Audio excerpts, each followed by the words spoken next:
എല്ലാവർക്കും നമസ്കാരം. ഇന്നത്തെ ശുഭചിന്ത: ജീവിതയാത്രയിൽ അനുഭവപ്പെടുന്ന സുരക്ഷിതത്വമില്ലായ്മയും അസൗകര്യങ്ങളും മനസ്സിനെ വല്ലാതെ അലട്ടുമ്പോൾ ചിലർക്കൊക്കെ സ്വാഭാവികമായും അപകർഷതയുണ്ടാകും. ഇത്തരം ചിന്തകൾ നീണ്ട നാളുകളോളം മനസ്സിനെ മതിക്കാറുണ്ട്.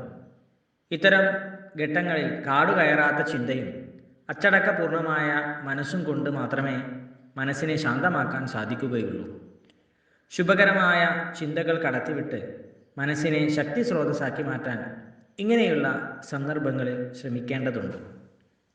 താൻ പാതി ദൈവം പാതി എന്നത് ഒരു ഒഴിവ് കഴിവല്ല, അതൊരു വ്യവസ്ഥയാണ്. വിയർപ്പൊഴുക്കുന്നവന് മാത്രമേ വിശ്വാസം കൂട്ടാവൂ എന്ന ഒരു തീർപ്പ് കൂടിയാണത്. എല്ലാവർക്കും നന്മകൾ ഉണ്ടാകട്ടെ. എല്ലാവർക്കും ജീവിത വിജയം ഉണ്ടാകട്ടെ. നന്ദി, നമസ്കാരം.